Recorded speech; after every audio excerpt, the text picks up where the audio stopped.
मेरे से लिख लें, ये पाकिस्तान के ऊपर अटैक आएगा। ट्रंप के साथ मामला बन गए हैं, अमेरिका के साथ मामला बेहतर हो गए हैं, जबरदस्त मसला, और अब ईरान वाली एपिसोड अमेरिका सामने लेके आया। We fully support Iran's right to have for civilian use peaceful nuclear program. देखिए, इस्लामी ममालिक तो मैं माफी चाहता हूँ, लेकिन बेगैरती की आला मिसाल है। मैं माफी चाहता हूँ, लेकिन ये हकीकत है, ये वो बात है जो सबको मेरे ख्याल में पता है। किसी भी तरह से न्यूक्लियर वेपन नहीं रख सकता और उसको हम नहीं रखने देंगे। यहाँ पर ईरान की नेटेंस जो कि न्यूक्लियर फैसिलिटी है, उसके ऊपर जब हमला किया गया, वहां से जो धुएं उठ रहे हैं और जब जो तबाही और बर्बादी हुई है, उसकी फुटेजेस भी इस वक्त सोशल मीडिया पर आ रही हैं।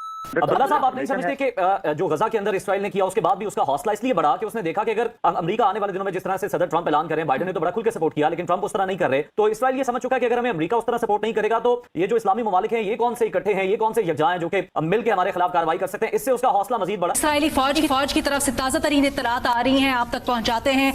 ईरान पर हमलों में 200 लड़ाका तैयारों ने हिस्सा लिया, ये बताया जा रहा है इसराइली फौज की जानिब से। नमस्कार दोस्तों, मेरा नाम है विश्वनाथ और आप देख रहे हैं विश्वनाथ रिएक्शन चैनल।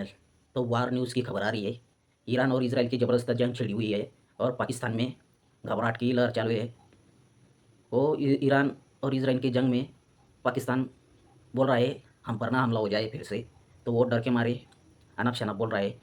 तो क्या बोल रही है, तो भाई इजराइल ने अचानक ईरान के ऊपर हमला कर दिया और ये हमले में ईरान के जो परमाणु ठिकाने थे वो ध्वस्त कर दिए और उनके जो आर्मी स्टाफ जो थे उनके बड़े बड़े उनको मारने की खबर आ रही है। तो भाई पाकिस्तान बोल रहा है कि दूसरे देश कोई साथ नहीं दे रहा है, हमें किसके तरफ होना चाहिए, ईरान का साथ देना चाहिए। तो ये पाकिस्तानी मीडिया में चल रहा है, तो देखते हैं और क्या बोल रहे हैं।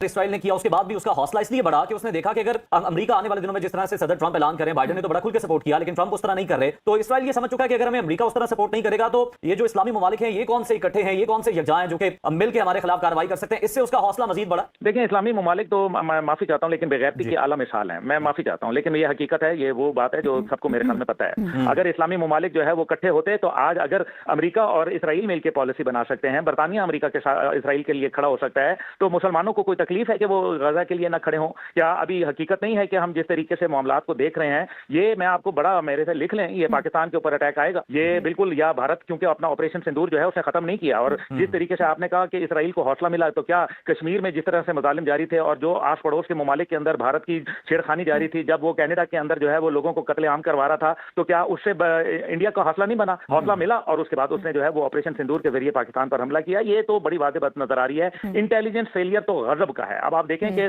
शहरियों को निशाना बनाया गया, मासूम लोगों को रिहायशी इलाकों के अंदर ईरान के अंदर निशाना बनाया गया है। 5 जो है वो हमले अभी तक हो चुके हैं। उसके अंदर जो अभी जो ड्रोन आएंगे उनका मालूम नहीं है कि ये ड्रोन कौन से हैं, क्योंकि ईरान के पास बड़े हाईटेक किस्म के ड्रोन मौजूद हैं और इनमें ये देखना है कि इनमें असला कौन सा लगा है। लेकिन साथ ही साथ हमें ये नहीं भूलना चाहिए कि ड्रोन का जो एक मामलात हैं वो हमने माजी में देखे, कामाकाजी स्टाइल के जो ड्रोन थे, जो कि जिसने चीट किया उनके आयरन डोम सिस्टम को और डेविड स्लिंग सिस्टम को, वो तो अपनी जगह था। लेकिन असल बात यह है कि जो हम पाकिस्तान है उनकी क्या पोजीशन होगी, क्योंकि पाकिस्तान ने तो वाजे देखें, अभी पाक भारत जंग के अंदर ईरान ने हमारा भरपूर साथ दिया और फिर हम लोग जो है हमारी क़यादत वहां गई भी। अब इस मामले के अंदर पाकिस्तान कैसे खड़ा होगा? सिफारती तौर पर क्या कर सकते हैं? जैसे कि हम कह रहे हैं कि जो इजराइल है उसकी जंगी कार्रवाइयों में मुसलसल इजाफा ही हो रहा है। हालांकि पूरी दुनिया जो है, जो मुहज़्ज़ब ममालिक हैं, वो तो नेतन्याहू के खिलाफ खुलकर बात कर रहे हैं, लेकिन अमली तौर पर नेतन्याहू के खिलाफ कुछ भी नहीं कर पा रहे। क्या ईरान सिफारती तौर पर बहुत कमजोर हो चुका है या अकेला हो चुका है कि इतने बड़े बड़े इंटेलिजेंस फेलियर्स हो रहे हैं? सिफारती सतह के ऊपर तो देखें कौन सा मुल्क है जो मां सवाए अमेरिका जिसके साथ खड़ा है वही सिफारती तौर पर मजबूत है। बाकी तो कोई मुल्क सिफारती तौर के ऊपर, क्या पाकिस्तान के मामले पे देख लें, आपने जो है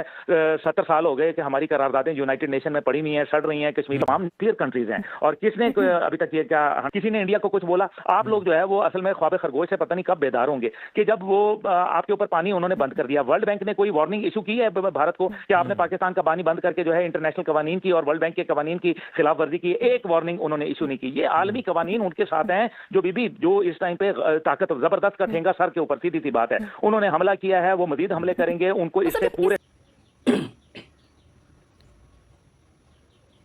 तो भाई इजराइल ने अचानक ईरान के ऊपर हमला कर दिया, पूरे परमाणु ठिकानों पर ध्वस्त कर दिया और तेहरान में अफरा तफरी मची हुई है। तो ईरान ने भी पलटवार करके 200 मिसाइलों से इजराइल के ऊपर हमला किया। तो बाकी के इजराइल ने मार गिराए, बाकी के तेल अवीव में मिसाइल गिरे और 50-50 मंजिलें इमारतें खंडर में तब्दील हो गई इजराइल की। तो पाकिस्तान बोल रहा है हमें ईरान का साथ देना चाहिए, हमारा बिरादर मुल्क है, कोई मुस्लिम मुल्क ईरान के साथ कोई खड़ा नहीं दिख रहा है। अभी वक्त है कि पाकिस्तान को ईरान के साथ खड़ा हो जाना चाहिए, हमें गाज़ा के साथ भी खड़ा होना चाहिए था। तो भाई ये सिर्फ बड़ी बड़ी बातें बोलते हैं। अरे भाई खड़े होकर तो दिखाओ, वो इजराइल तुम्हें भी नहीं छोड़ेगा। तो ये इनके पास ना खाने को आटा ना कुछ,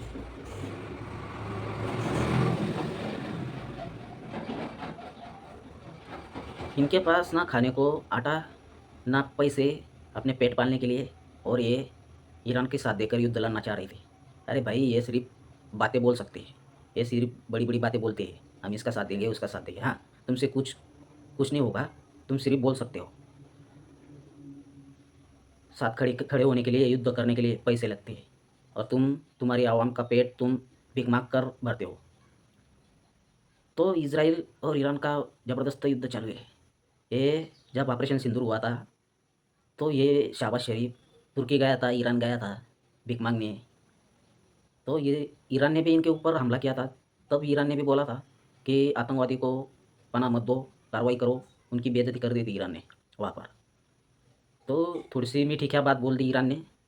तो अब ईरान और इजराइल के युद्ध में पाकिस्तान बोल रहा है कि हमें ईरान का साथ देना चाहिए और रूस और चाइना को खड़ा हो जाना चाहिए अब। तो इजराइल ने हमला करके इजराइल के साथ अमेरिका, फ्रांस सबका ट्वीट एक्स पर बयान आ चुका है कि इजराइल पर वापस हमला हुआ तो हम इजराइल के साथ खड़े हैं। तो ईरान के साथ कोई खड़ा नहीं दिख रहा है अब तक। तो ईरान अब भागा भागा फिर रहा है। उनके जो सुप्रीमो लीडर है उनको सुरक्षित जगह पर रखा गया है। तो ईरान ने जो हमला किया था, डिफेंस स्टाफ जो आर्मी के थे वो भी मारे गए, और उनके रक्षा मंत्री मारे गए, उनके जो बड़े बड़े आर्मी के चीफ थे वो भी मारे गए। तो खमोई अपना दुखड़ा लेकर इधर उधर छुप रहा है, वो बंकरों में जाकर छुपा है भाई। तो आगे क्या होगा, ज़बरदस्त थर्ड वार क्या होगा, आगे क्या होगा तो वो वापस से जानेंगे। तो पाकिस्तान भाई बेगानी शादी में अब्दुल्ला दीवाना बनना चाहता है। वैसे ही तुर्की का भी बयान आ गया कि ये खित्ते में अमन शांति के लिए इजराइल अच्छा नहीं कर रहा है, ये कंट्रीज़ के लिए अच्छा नहीं है। तो तुर्की का भी मुंह घुस गया, ये खलीफा बनना चाहता है तुर्की भी। जैसे पाकिस्तान को ऑपरेशन सिंदूर में इजराइल ने अपना भारत ने ठोका तो सारी दुनिया भारत के साथ खड़ी थी। तो पाकिस्तानी मीडिया में चल रहा है कि भाई इजराइल ने हमला करके परमाणु ठिकानों पर तो इनको शेयर मिल जाता है, सारी दुनिया उनके साथ एक बार ये करते हैं, सोचते नहीं है कि हमारे साथ कौन खड़ा है कौन नहीं खड़ा है। तो हमें भी ऐसा करना चाहिए, हमें भी सोचना नहीं चाहिए। अरे भाई ये काम करने से पहले अपनी जेब देख लेनी पड़ती है, कितने पैसे हैं हमारे पास। भाई पैसे जहाँ भी रहते हैं ना, वो कंट्री डेवलप रहती है ना, वहाँ पर सब झुकते हैं, सर झुका कर आते हैं। उनको मालूम है आजकल दुनिया व्यापार से चलती है। तो ये पाकिस्तानी अब इनकी मीडिया में ये वार दिखा रही है, वार की खबरें, इजराइल और ईरान। इतने हमारे मुस्लिम कंट्रीज़ है, कोई साथ नहीं दे रहा है। तो नेतन्याहू ने पीएम मोदी से भी फ़ोन किया और ये जानकारी दी कि हमने ईरान के ऊपर हमला किया, और मोदी ने एक्स पर जानकारी दी कि नेतन्याहू ने हमसे बात की। और उसके बाद में नेतन्याहू ने पुतिन से भी बात की। पुतिन ने बोल दिया कि हम मध्यस्थता करना चाहते हैं, और नेतन्याहू ने मोदी से बात कर फिर बाद में बोला हमने हमारे मित्र से बात की, पीएम मोदी से पूरी जानकारी दी। तो यह होता ही भाई पावर। ये पाकिस्तान को कोई पूछता तो नहीं है, फिर बेगानी शादी ने अब्दुल्ला दीवाना बनता है और फिर बोलता है हमें ईरान का साथ देना चाहिए, हमें इसका साथ देना चाहिए। भाई तुम मुँह से ही साथ दोगे, तुमसे कुछ वो होगा नहीं, जागा नहीं। तुम्हारे जो सिर्फ बोलते हो जज्बा है, तुम सिर्फ कच्चा बनाने बिकने के काबिल हो और भिख मांगने के काबिल लोग हो तुम लोग।